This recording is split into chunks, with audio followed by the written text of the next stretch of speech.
জালেমদের প্রতি সহানুভূতি দেখানো, মাজলুমদের সাথে গাদ্দারি। আবারও বলছি, জালেমদের প্রতি উদারতা দেখানো, মাজলুমদের সাথে গাদ্দারি। মাজলুমদের সাথে গাদ্দারি করা যাবে যাবে। কাব বিন আশরাফ আল্লাহর নবীর নিয়ে কটূক্তি করে। রাসূল সাল্লাল্লাহু আলাইহি ওয়াসাল্লাম বললেন, তোমাদের মধ্যে কে আছে যে কাব বিন আশরাফকে হত্যা করবে? আল্লাহর নবীর এক সাহাবী মুহাম্মদ বিন মাসলামা দাঁড়ায় গেলেন, ইয়া রাসূলুল্লাহ আতুহিব্বু আন তাকতুলাহু? ইয়া রাসূলুল্লাহ, আপনি কি চান আমি তাকে হত্যা করি? রাসূল বললেন, অবশ্যই হ্যাঁ। মুহাম্মদ বিন মাসলামা বললেন, ইয়া রাসূলুল্লাহ, আমাকে অনুমতি দেন, আমি একটু তার সাথে গল্প করব। গল্প করব, তারে খুশি করব। ইয়া রাসূলুল্লাহ, আমার অনুমতি দেন। আল্লাহর নবী বললেন, অনুমতি দিলাম। রাসূলুল্লাহ সাল্লাল্লাহু আলাইহি ওয়াসাল্লামের অনুমতি পেয়ে মুহাম্মদ বিন মাসলামা রাদিয়াল্লাহু আনহু কাব বিন আশরাফের কাছে গেলেন। কাব বিন আশরাফের কাছে গিয়ে আল্লাহর নবীকে নিয়ে যে বলে আসছেন একটি গল্প করবেন, বানায় সিনায়া। যুদ্ধ মানে ধোঁকা। আপনি সব কিছু যুদ্ধের ময়দানে শত্রুর বিরুদ্ধে সব কথা বলে দিয়ে আপনি পারবেন না। যুদ্ধ মানে ধোঁকা, মাঝে মাঝে ধোঁকা দিতে হয়। তো কাব বিন আশরাফ গিয়া বললেন, আমরা তো মুহাম্মদের নিয়া খালি যাকাত চাই, খালি যাকাত দিতে হয়, সাদকা দিতে হয়, বিপদে আছে মুহাম্মদের নিয়া। নাউজুবিল্লাহ। সাল্লাল্লাহু আলাইহি ওয়াসাল্লাম রাসূল সাল্লাল্লাহু আলাইহি ওয়াসাল্লামের ব্যাপারে কাব বিন আশরাফকে খুশি করার জন্য কাব খুশি হয়ে গেল। আগেই কিন্তু অনুমতি নিয়ে আইছেন, আগেই অনুমতি নিয়ে আসছেন।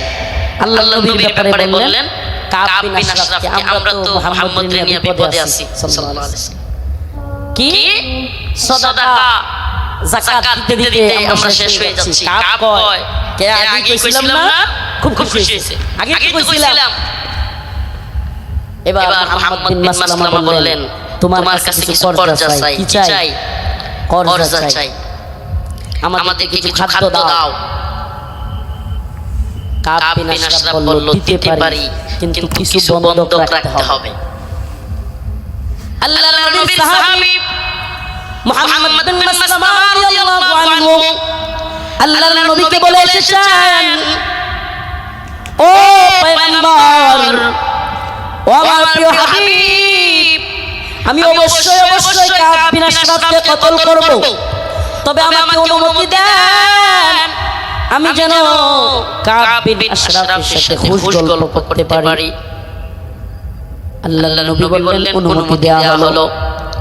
কাব বিন আশরাফকে মুহাম্মদ বিন মাসলামা রাদিয়াল্লাহু আনহু বললেন, মুহাম্মদ, তিনি তো আমাদের কাছ থেকে বেশি বেশি সাদাকা আর যাকাত নিচ্ছেন, এমন অবস্থায় আমরা তো ফতুর হয়ে যাচ্ছি, কি করা?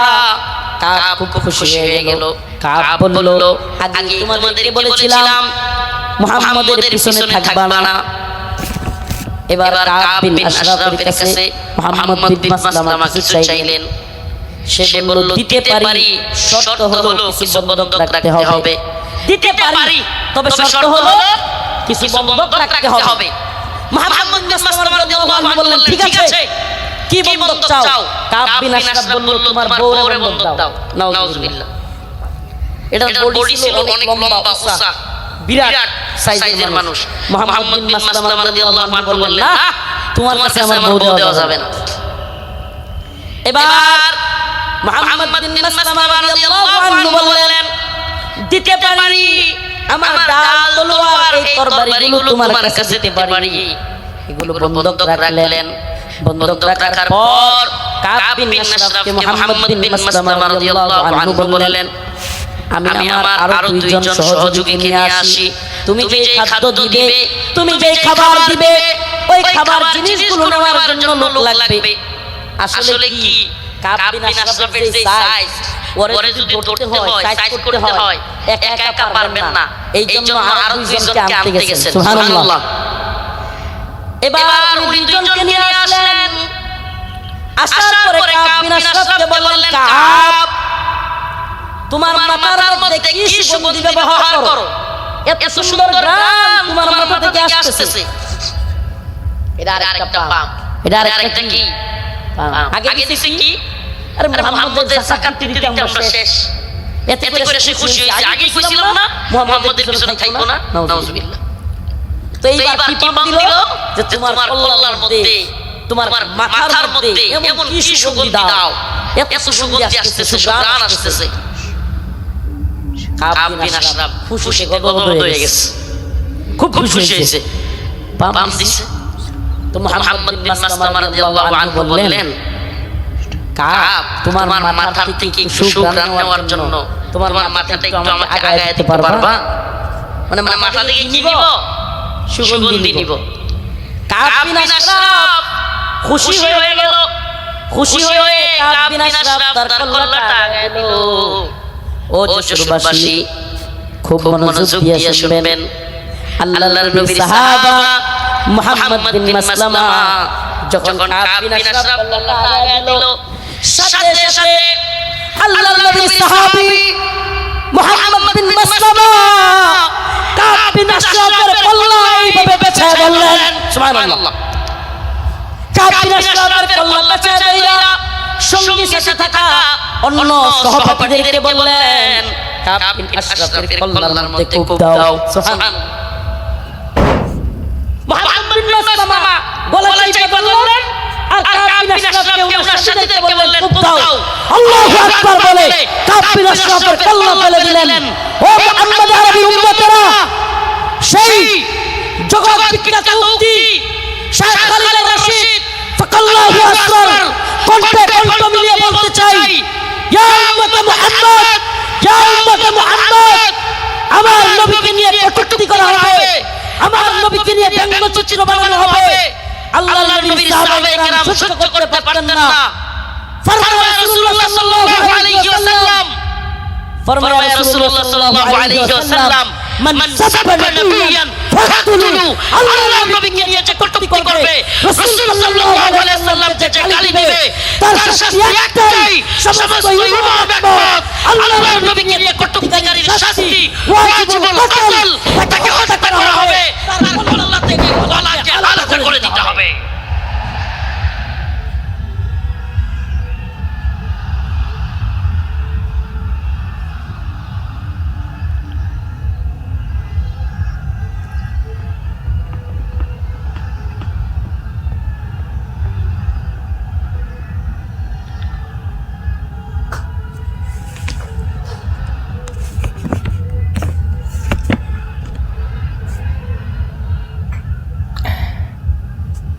প্রিয় জাতি, হে প্রিয় মুসলিম উম্মাহ, তোমাদের জাগরণ প্রমাণ করে দিয়েছে 2024 এর 5 আগস্ট প্রমাণ করে দিয়েছে যৌবন যার যুদ্ধে যাবার সময় তার। যুবকরা দেখিয়ে দিয়েছে হাসিনা লাফালাফি আর কাদেরের পালাবো না। কোথায় কাকা? পালাবো না কোথায়? এত দাম্ভিকতা, এত অহংকার ভালো না, এত দাম্ভিকতা, এত অহংকার ভালো না। মনে রাখবা, ফিরআউন নমরুদ আল্লাহর কাছে কোনো টাইম ছিল না, আর উবাইদুল কাদের আর হাসিনা। আল্লাহ পাক তোমাদেরকে পরিণতি দেখিয়ে দিয়েছেন। মুসলিম উম্মাহর যুব সমাজদেরকে বলি, ও প্রিয় উম্মাহর যুবকেরা, তৈরি হও নির্যাতিত নিপীড়িত মুসলিম উম্মাহর পাশে দাঁড়াবার জন্য। তৈরি হও আল্লাহর নবীর বিরুদ্ধে যারা যাবে বাংলার জমিনে, তাদেরকে অবশ্যই ওয়াজিবুল কতল, আল্লাহর নবীর গালি দেওয়ার শাস্তি মৃত্যুদণ্ড করতেই হবে। রাজি আছো তো ইনশাআল্লাহ? ও প্রিয় মুসলিম উম্মাহ, তোমরা তো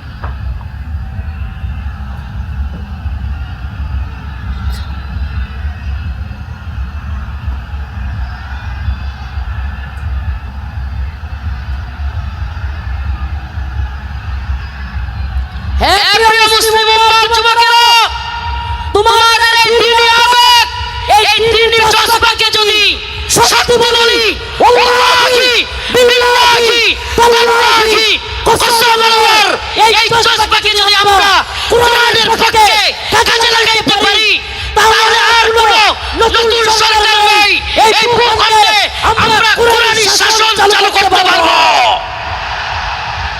আর কোনো তন্ত্র মন্ত্র নয় তন্ত্র মন্ত্রের দেখা শেষ আমরা তো এই স্লোগান টিকে জানিয়ে দিতে চাই তন্ত্র মন্ত্রের দিন শেষ কোরআন সুন্নাহর বাংলাদেশ বলেন না তন্ত্র মন্ত্রের দিন শেষ কোরআন সুন্নাহর বাংলাদেশ সাবিলুনা সাবিলুনা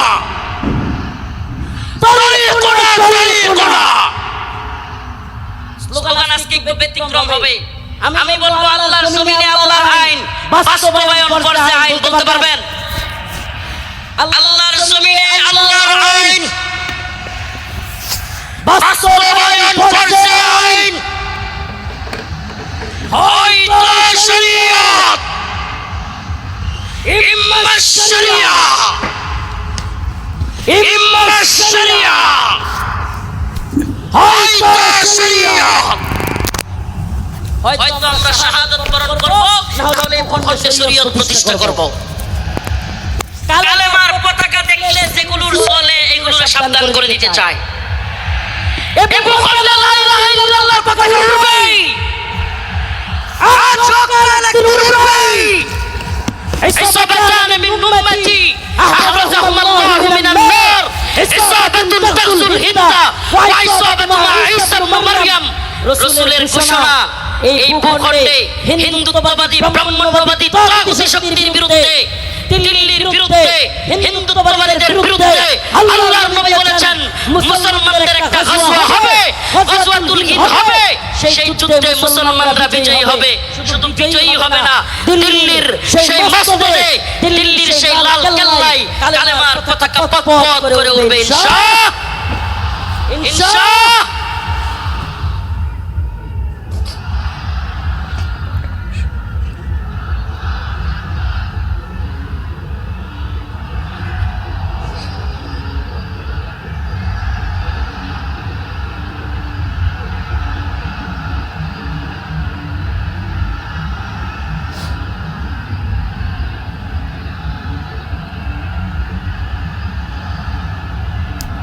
হে প্রিয় মুসলিম উম্মার যুব সন্তানেরা তৈরি হও আর কোন তন্ত্র মন্ত্রের জন্য ডাক নয় ডাক আসবে দাওয়া ইরদাদ শাহাদাতের ডাক আসবে শহীদ হইতে রাজি আছো তো ইনশাআল্লাহ জীবন দিতে প্রস্তুত আছো তো ইনশাআল্লাহ আরে আমরা দুনিয়ায় এসেছি দ্বীনের জন্য শহীদ হওয়ার জন্য এই দুনিয়ায় আর কোনো সফলতা নাই আল্লাহর জন্য শাহাদাতের মধ্যেই সফলতা ইম্মা শরিয়া ওয়া ইম্মা শাহাদা হয়তো শরীয়ত আল্লাহর জমিনে আল্লাহর আইন এই জমিন কার এই চিৎকার করে বলেন কার জমিন কার হুকুম চলবে কার ইনিল হুকমু ইল্লা লিল্লাহ আমার আল্লাহ তাবুদু ইল্লা ইয়া হুকুম হবে আল্লাহর ইবাদত হবে আল্লাহর ইবাদত হবে কার একমাত্র আল্লাহর এই কোন তাগুতের গোলামি আমরা করব না আমরা কার গোলাম আমরা ভারতের গোলাম নই আমরা আমেরিকার গোলাম নই আমরা ইসরায়েলের গোলাম নই আমরা কার গোলাম গোলামি হবে কার পৃথিবীবাসী জেনে রাখো আমরা আল্লাহর গোলামি করি এই মাথা নোয়াবত আল্লাহর কাছে এই মাথা নোয়াবত কার কাছে পৃথিবীর কারো কাছে আমাদের মাথা নত হবে এবার আমার ডকুমেন্টারি তো দেখলেন শেখুল হাদিসের ডকুমেন্টারি দেখলেন অন্যান্য আলেমদের ডকুমেন্টারি তো দেখবেন আমি কিছু মাসলুমদের ডকুমেন্টারি আপনাদের সামনে বলে যাই কলিজা ফেটে যায় ও মুসলিম উম্মার প্রিয় যুবক ভাইরা আপনারা জেনে থাকবেন 2013 সালে শাপলা চত্বর এক ভয়াবহ রাতের সাক্ষী অনেকেই আপনারা জেনে থাকবেন প্রিয় বাবাজি আজকের প্রোগ্রামের আয়োজক সহ সবার এই কথাগুলো মনোযোগ সহকারে শোনার কথা, শোনা দরকার। আমি আপনাদের সামনে এমন কিছু ব্যক্তিদের কারগুজারি শোনাবো যারা 2013 সালে রাসূলুল্লাহ সাল্লাল্লাহু আলাইহি ওয়াসাল্লামকে যারা কটূক্তি করেছিল, আল্লাহর নবীকে নিয়ে যারা ব্যঙ্গচিত্র বানিয়েছিল, আল্লাহ এবং তার রাসূলের বিরুদ্ধে যারা কথা বলেছিল, সেই কারণে হেফাজতে ইসলাম শাপলা চত্বরে যেতে বাধ্য হয়েছিল। সেই সমস্ত নরপিশাচ, সেই সমস্ত কুখ্যাত সাহাবে রাসূল, সাহাবে রাসূল রাজীব, ব্লগার রাজীব, সাহাবে রাসূল অভিজিৎ রায়, ওয়াশিকুর রহমান বাবু, ফয়সাল আলী বিন দীপন, আরো কতগুলো নাম বলতে পারবো। এরা আল্লাহর নবী এবং আল্লাহকে নিয়ে কটূক্তি করেছিল, আম্মা জানদেরকে নিয়ে কটূক্তি করেছিল। মনে আছে আপনাদের? মনে আছে? 2013 সালে ব্লগার রাজীব, অভিজিৎ রায়, ফয়সাল আলী বিন দীপন, ওয়াশিকুর রহমান বাবু, ব্লগার নাজিমউদ্দিন সামাদ, আরো অনেকগুলো কুখ্যাত সাহাবে রাসূল আল্লাহর নবীকে নিয়ে কটূক্তি করেছিল। ও প্রিয় মুসলিম উম্মার যুবকেরা, আজকের এই ঐতিহাসিক প্রোগ্রামে আমি যদি সেই মাজলুম ভাইদের কথা না বলি, আমি তাদের সাথে কারাগারে ছিলাম। ওয়াল্লাহি একটা ভাইয়ের মিথ্যা মামলায় ফয়সাল আলী বিন দীপনকে, অভিজিৎ রায়কে কে বা কারা হত্যা করেছে, ভার্সিটির প্রিয় যুবকদেরকে, আমার প্রিয় যুবক ভাইদেরকে এরা কারাগারে বন্দী করে রেখেছে। হাসিনা সরকার বিগত 10-12 বছর যাবত পরিবারের সাথে তাদেরকে দেখা করতে দেয় না। আমি প্রায় কোর্টে গেলে তাদের সাথে দেখা হইতো। আমাদের সেই ভাই আরাফাত, সেই ভাই সাইমুম, সেই ভাই আব্দুস সবুর, বিভিন্ন ভাইদেরকে আমরা দেখে আসছি যারা কিনা এক একজন 2টা-3টা করে ফাঁসির রায় নিয়ে কারাগারে পড়ে আছে। কি এদের অপরাধ? আমাদের ভাই ফারাবি, কি এদের অপরাধ? ফারাবির অপরাধ, আরাফাত ভাইয়ের অপরাধ, সাইমুম ভাইয়ের, আব্দুস সবুর ভাই, এই ভাইদের অপরাধ আল্লাহর নবীকে নিয়ে কটূক্তিকারীদের বিরুদ্ধে তারা ফেসবুকে বা বিভিন্ন মাধ্যমে লেখালেখি করেছিল। আল্লাহর নবীকে যারা কটূক্তি করেছে তাদের বিরুদ্ধে লেখালেখির কারণে, ও প্রিয় যশোরবাসী, ও প্রিয় আত্মীয়ের প্রোগ্রামে থাকা যুবকেরা, অন্তত তোমাদের সেই যুবকদের জন্য কিছু করা দরকার। আজকের এই আত্মীয়ের প্রোগ্রামে আমি সেই ভাইদেরকে স্মরণ করি। ওয়াল্লাহি কসম করে বলি, আমি যখন দেখতাম 2টা-3টা ফাঁসি নিয়েও এরা দিব্যি হাসতেছে, তখন আর নিজের মনের মধ্যে কিছুই মনে হইতো না। আরে আমি আর কি, আমার তো আর ফাঁসির রায় হয় নাই, আমার তো ফাঁসির রায় হয় নাই। 2টা-3টা ফাঁসির রায় নিয়ে হাসতেছে, দিব্যি চলতেছে, এদের মনের মধ্যে কোনো কষ্ট নাই। এই যুবকেরা দীর্ঘদিন যাবৎ কারাগারে পড়ে আছে। ও প্রিয় মুসলিম উম্মার যুবকেরা, ও নেতারা, ও বক্তা, মুফতি, শাইখুল হাদিসরা, আল্লাহর নবীর পক্ষে কথা বলতে গিয়া দীর্ঘদিন যাবৎ তাদেরকে জঙ্গি ট্যাগ দিয়া আজকে কারাগারে বন্দী করে রেখেছে হাসিনা সরকার। এখন ওই ভাইগুলো মুক্তি পাচ্ছে না।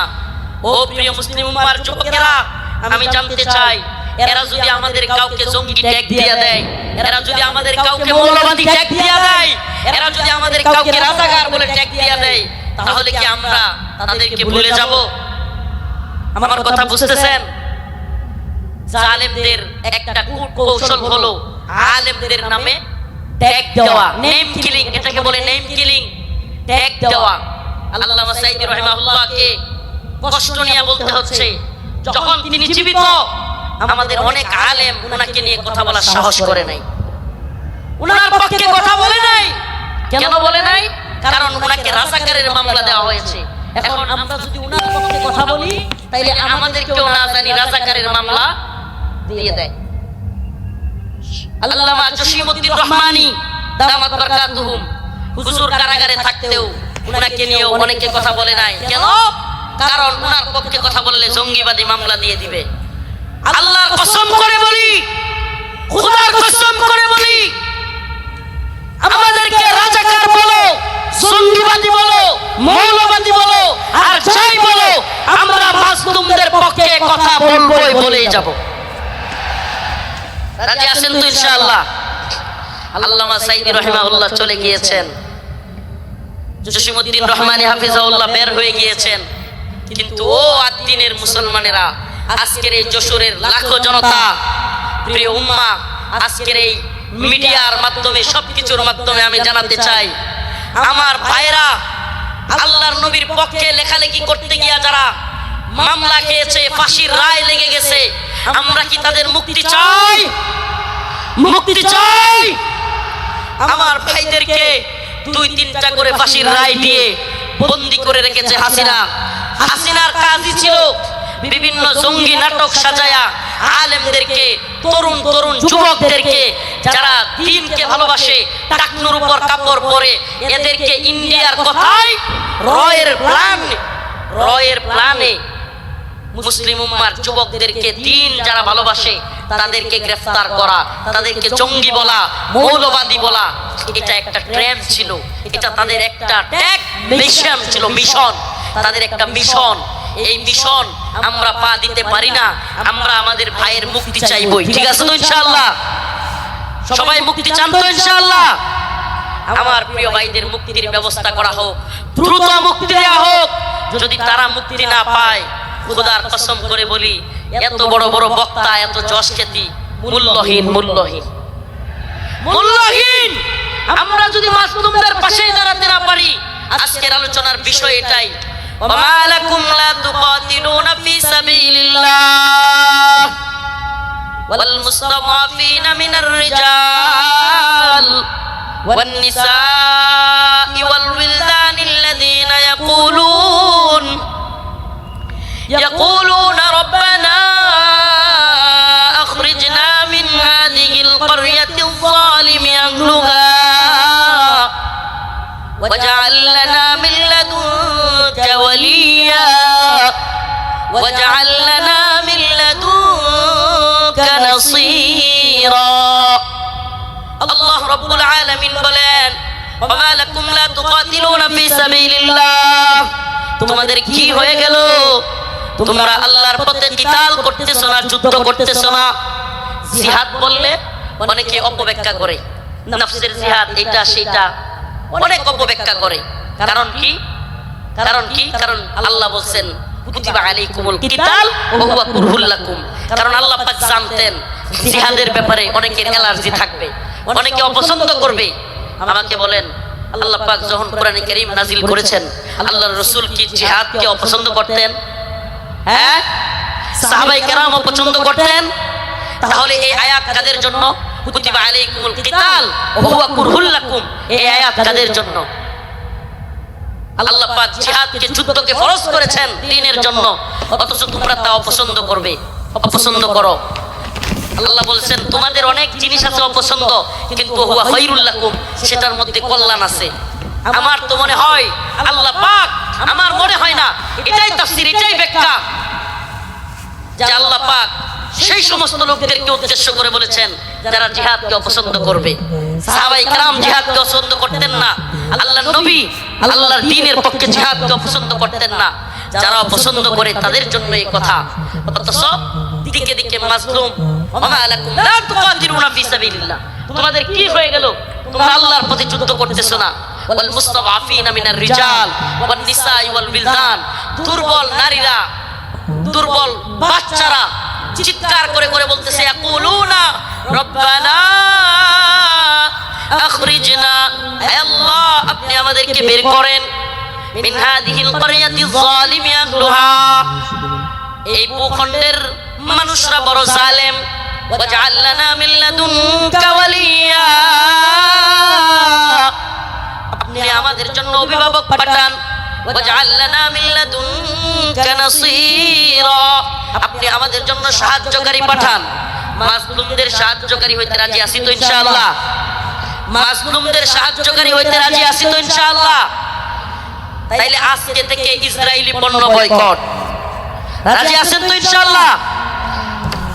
আজকে থেকে যে সমস্ত মাজলুমরা রাসূলের পক্ষে লিখতে গিয়ে, বলতে গিয়ে, আমার ভাই ফারাবি, আমার ভাই আরাফাত, সাইমুম, আমি আমার ভাই বলতেছি, পারলে আমারে মামলা দিয়ে দে, আমার যায় আসে না। তাদের সাথে আমারে মামলা দিয়ে দিলে আমার যায় আসে না, এরা আমাদের ভাই। আমরা অনেকেই সেই গাজী ইলমুদ্দিনের গল্প বলি, ভারতে রঙ্গিলা রাসূল বই লিখেছিল, নাউজুবিল্লাহ। সেই গল্প বলতে পছন্দ করি, কিন্তু বাংলাদেশের গাজী ইলমুদ্দিনরা 2টা-3টা করে ফাঁসির রায় নিয়ে কারাগারে পড়ে আছে, সেই খবর আমরা কেউ রাখি না। প্রিয় ভাইরা আমার, বন্ধুগণ আমার, মাজলুম উম্মার পক্ষে দাঁড়াতে হবে। আজকের আমার আলোচনার মূল কথা, মাজলুম উম্মার পাশে দাঁড়াতে, মাজলুম উম্মার পাশে দাঁড়াতে। ইন্নামাল মুমিনুনা ইখওয়া, মুমিন মুমিনের ভাই। আমার অন্য মুমিন ভাই কষ্ট পেলে আমার অন্তরে আঘাত আসবে। এদেশের কোন আলেমকে আল্লাহ না করুক জাতীয় আন্তর্জাতিক চক্রান্তের কারণে নতুন করে কেউ যদি, কোন জালেম যদি এদেশের কোন আলেমকে আবারও জুলুম করতে চায়, আবারও যদি শাইখুল হাদিস আল্লামা মামুনুল হককে, শাইখুল হাদিস আল্লামা মামুনুল হক সহ, মুফতি আমির হামজা সহ, মুফতি হারুন ইসার, এদেশের অনেক বক্তা যারা কিনা কারাগারে ছিল, আবারও যদি সেই সমস্ত আলেমদেরকে কেউ গ্রেফতার করবার দুঃসাহস করে জাতীয় আন্তর্জাতিক চক্রান্তের কারণে, আবারও যদি আলেমদের দিকে কেউ চোখ তুলে তাকায়, কেউ যদি হাত তোলার সাহস করে, সেই হাত ভেঙে গুড়িয়ে দেওয়ার হিম্মত আছে তো মুসলমান? আছে তো ইনশাআল্লাহ? জাতীয় আন্তর্জাতিক চক্রান্ত চলছে।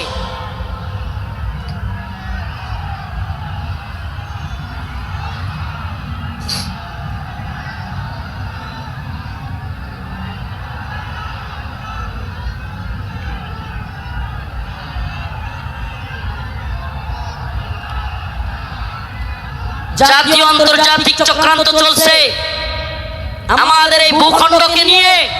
জাতীয় আন্তর্জাতিক চক্রান্ত চলছে।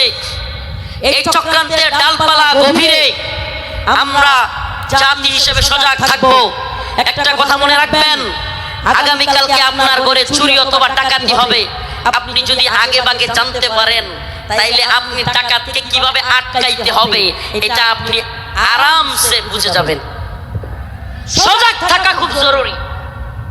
আগামীকালকে ডাকাত আপনার বাড়িতে হামলা করবে, যদি ডাকাতকে নিজে সামলাইতে না পারেন, প্রয়োজনে আগামীকালকে আসবে জানলে প্রয়োজনে মাইকিং করবেন। ঠিক ঠিক না? প্রয়োজনে কি করবে? মাইকিং করে হলেও ডাকাত আটকাবে। তো যদি আমরা জানি আমাদের বিরুদ্ধে চক্রান্ত হচ্ছে, হিন্দুত্ববাদী ভারত আমাদের বিরুদ্ধে চক্রান্ত অব্যাহত রেখেছে, এমনকি আমরা শুনতে পাই বর্তমান উপদেষ্টা কমিটিতেও ভারতীয় দালালরা বসে গেছে। এই কথা আমরা শুনতে পাই, বর্তমান উপদেষ্টা কমিটিতে ভারতীয় দালাল ঢুকে গেছে। আমাদের বক্তব্য স্পষ্ট, মুমিন এক গর্তে দুইবার পা দেয় না। মুমিন এক গর্তে দুইবার পা।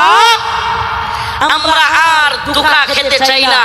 আমরা আর কোন জালেমদেরকে, ইন্ডিয়ার গোলামদেরকে বাংলার ক্ষমতার মসনদে দেখতে চাই না। মাওলানা আব্দুল হামিদ খান বাসানী বলেছিলেন, পিন্ডি ছেড়েছি দিল্লির গোলামের জন্য নয়। কথাটা মনে আছে আপনাদের? রাওয়ালপিন্ডি পিন্ডি ছেড়েছি দিল্লির গোলামের জন্য নয়, অর্থাৎ পাকিস্তানের পিন্ডি ছেড়েছি ভারতের দিল্লির গোলামের জন্য নয়। আমি বলি পিন্ডি ছেড়েছি, দিল্লি ছেড়েছি ওয়াশিংটনের গোলামের জন্য নয়। আমরা ওয়াশিংটনের গোলামি করব না। আমরা সমস্ত জাতীয় আন্তর্জাতিক চক্রান্তকে মোকাবেলা করে আমরা স্বাধীন চেতা, আমরা মুসলমান, আমরা স্বাধীন ভূখণ্ডে স্বাধীনভাবে বসবাস করতে চাই। আমরা কোরআন সুন্নাহ অনুযায়ী রাষ্ট্র ব্যবস্থা চাই। রাজি আছেন ইনশাআল্লাহ? ওয়ালাউ আন্না আহলাল কুরা আমানু ওয়াত্তাকাউ লাফাতাহনা আলাইহিম বারাকাতিন মিনাস সামাই ওয়াল আরদ। সুবহানাল্লাহ। আল্লাহ পাক বলেন, ওয়ালাউ আন্না আহলাল কুরা আমানু ওয়াত্তাকাউ লাফাতাহনা আলাইহিম বারাকাতিন মিনাস সামাই ওয়াল আরদ। আল্লাহ পাক বলেন, যদি জমিনের বাসিন্দারা তাকওয়া অবলম্বন করত এবং আল্লাহর আইন মেনে চলতো, তাহলে আল্লাহ পাক বারাকাতিন মিনাস সামাই ওয়াল আরদ, আসমান এবং জমিনের সমস্ত বারাকা খুলে দিতেন। সুবহানাল্লাহ। আল্লাহ পাক সমস্ত বারাকা খুলে দিতেন। এজন্য আমি স্লোগান ধরেছি, আল্লাহর জমিনে আল্লাহর আইন বাস্তবায়ন ফরজ আইন। এই তন্ত্র মন্ত্রের আইন 5 বছরের জন্য ইসলাম, এটা আমরা চাই না।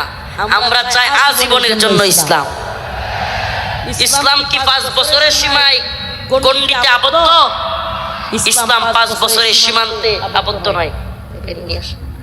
ইসলাম 5 বছরের সীমানায় আবদ্ধ না। 5 বছর ভোট দিয়া নির্বাচিত করে ইসলাম কায়েম। 5 বছর গেলে আবার হয়তো সরে যেতে হবে। 3 ইসলাম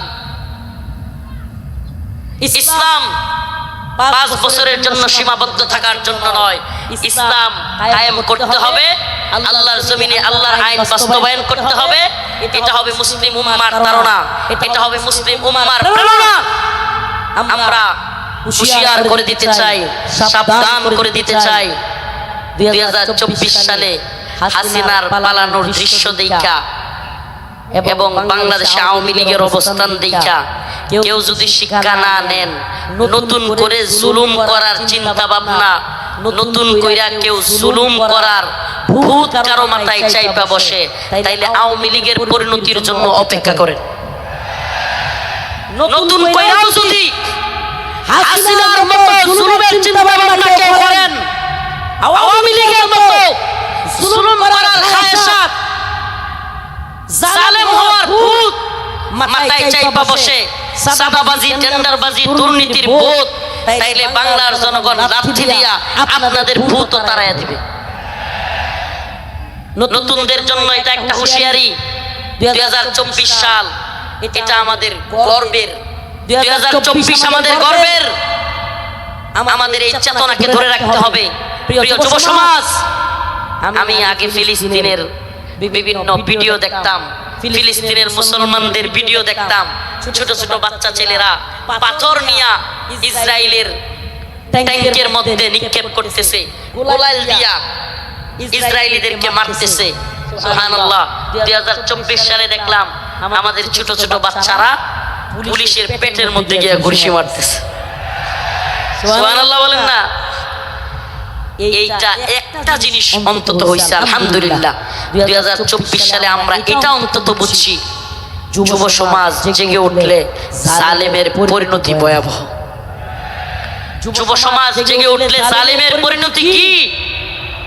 তো যশোরবাসী, আপনারা কি ঘুমায় গেছেন নাকি জাগ্রত আছেন? হাসিনা ভারতের গোলামি করেছিল, বাংলাদেশকে দিল্লির একটা, কি বলবো এটাকে, অনেকে বলে অঙ্গরাজ্য, আমি বলি অঙ্গরাজ্য না। হাসিনা এটাকে দিল্লির একটা ডাস্টবিন বানাইছিল। দিল্লির ডাস্টবিন মানে দিল্লি আমাদের আম খাবে, আমাদের ইলিশ খাবে, আমাদের সব কিছু নিবে, ট্রানজিট নিবে, আমাদের রেল লাইন নিবে, আমাদের সব কিছু নিবে, আর আমাদেরকে লাশ উপহার দিবে। আমাদেরকে বন্যার পানি দিয়া বাসায়া একের পর এক লাশ উপহার দিবে। এটাকে আপনি ডাস্টবিন না বলে কি বলবেন? এটা কি বন্ধুত্ব? এটা কি বন্ধুত্ব? আমি তো বলি, হাসিনা বিগত 16 বছরে বাংলাদেশের সাথে ভারতের যে সম্পর্ক তৈরি করেছিল, যদিও তাদের নেতারা বলেছে অনেকে স্বামী স্ত্রীর সম্পর্ক, আমরা বলি অবৈধ সম্পর্ক, এটা অবৈধ। এজন্য অবৈধ সম্পর্কের কন্যারে জায়গায় পাঠিয়ে দিছি। আল্লামা সাইদি রাহিমাহুল্লাহ বলেছিলেন, এই কথাটা আমার এখনো কানে বাসে, সরকারকে বলবো বেশি তিরিং করিও না। বাংলার জনগণ বেশি তিরিং করলে এমন এক ফ্লাইং কিক মারবে, মামার বাড়ি দিল্লি গিয়ে পড়া।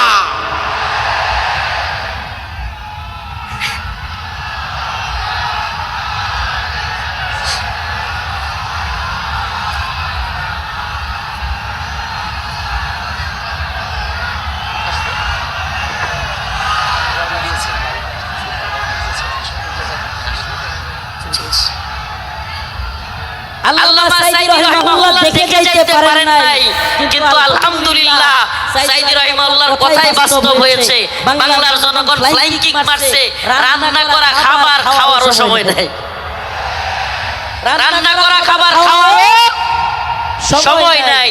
ও প্রিয় মুসলিম উম্মার যুবকেরা, আজকের এই আব্দিন ফাউন্ডেশন যশোরের আজকের এই অনুষ্ঠান থেকে আমার আখিরি পয়গাম হবে, ও মুসলিম উম্মার যুবকেরা, আমাদেরকে মৌলবাদী বলা হোক, জঙ্গিবাদী বলা হোক, আমাদেরকে রাজাকার বলা হোক, যে কোনো ট্যাগ আমাদেরকে দেওয়া হোক, আমরা দ্বীনের পক্ষে ছিলাম, আছি, থাকবো।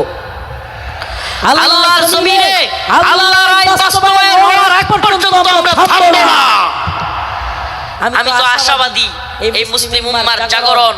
অনেকে বলে হুজুর মাহফিলের প্যান্ডেলে এত মানুষ হলে লাভ কি? কিছুই তো হয় না। আমি বলি হাসিনার অবস্থা দেখেও বুঝো না? কিছুই হয় না, হয় হাসিনার অবস্থা দেখেও বুঝো না? তোমার কি মনে হয় এই খুঁটা আন্দোলন এত বিস্ফোরণ এটা এমনি এমনি হয়ে গেছে? প্রিয় ভাইরা আমার, বন্ধুগণ আমার, একটু যদি আপনি চোখ বুলায়া দেখেন তাইলেই দেখবেন মানুষের মধ্যে 2013 সালের শাপলা চত্বরে নৃশংসভাবে আলেম উলামাদেরকে, ছাত্রদেরকে গুলি করে মারার সেই যে ভয়াবহ চিত্র অন্তরের মধ্যে সেটা ছিল কি ছিল না? অসংখ্য আলেমদেরকে গ্রেফতার, রিমান্ডের, নির্যাতনের চিত্র তাদের অন্তরে ছিল কি ছিল না? আল্লামা সাঈদী রাহিমাহুল্লাহকে কারাগার থেকে হত্যা করে বাহির করার চিত্র, ঢাকায় আল্লামা নূর হোসেন কাসেমী রাহিমাহুল্লাহ, আল্লামা সাঈদী রাহিমাহুল্লাহর জানাজা পড়তে না দেওয়ার দৃশ্য বাংলার যুবকেরা কি ভুলে গেছে? ভুলে যায় নাই। সবগুলো বিষয় একত্রিত হইয়া শেষে যখন সাধারণ ছাত্রদেরকেও গুলি করে হাসিনা মারা শুরু করলো, একটা বিস্ফোরণ ঘটে গেল। ঠিক না? তো বিস্ফোরণ কোত্থেকে শুরু হয়েছে? সেই আগে থেকে এই বিস্ফোরণ শুরু হয়েছে।